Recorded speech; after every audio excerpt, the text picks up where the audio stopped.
Erlian Rinda alias Durotun Mahsunah, istri dari Mas Beci tidak kuasa menahan emosi usai mendengar vonis Hakim Pengadilan Negeri Surabaya atas sang suami. Adapun Mas Beci divonis hukuman 7 tahun penjara atas kasus dugaan pencabulan dan pemerkosaan santriwati di sebuah pondok pesantren di Jombang, Jawa Timur.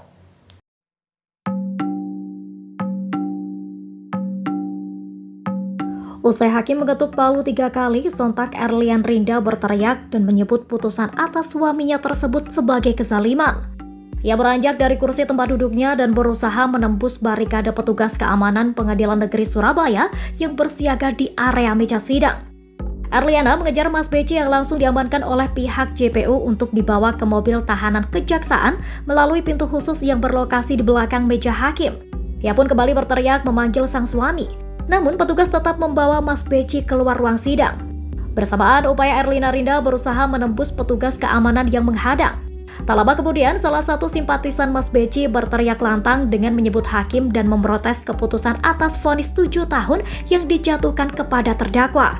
Sementara itu menanggapi hasil putusan vonis dari majelis hakim tersebut, penasihat hukum terdakwa IGD Pasek Suwardika mengatakan pihaknya tetap akan melakukan upaya hukum lanjutan meninjau hasil putusan tersebut. Namun pihaknya masih akan menunggu keputusan dan keinginan dari pihak keluarga terdakwa atau kliennya terlebih dahulu. Dan dalam waktu dekat akan disampaikan secara resmi dari pihak keluarga terdakwa dengan didampingi dirinya. Adapun vonis hukuman yang dijatuhkan terhadap terdakwa itu merupakan sanksi paling ringan dari tuntutan yang dikenakan terhadap terdakwa. Sebelumnya, kasus pencabulan yang diduga dilakukan Mas Beci sejatinya mulai dilaporkan para korban sejak 2017 silam. Namun kasus ini sempat dihentikan penyidikannya lantaran dinilai tidak memiliki cukup bukti. Pada Oktober 2019, kasus kembali dibuka karena korban kembali melaporkan ke Polres Jombang dan Mas Beci kemudian ditetapkan sebagai tersangka.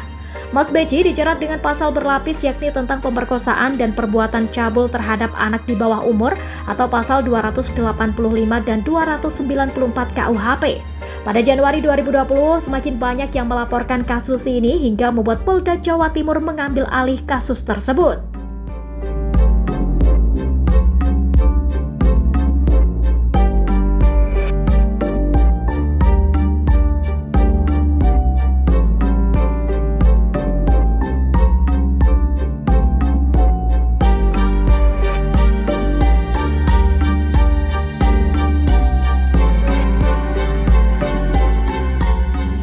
Demikian informasi dari Tribun Jateng Update. Saksikan terus Tribun Jateng Update hanya di channel YouTube Tribun Jateng. Jangan lupa follow, like, dan subscribe sosial media Tribun Jateng.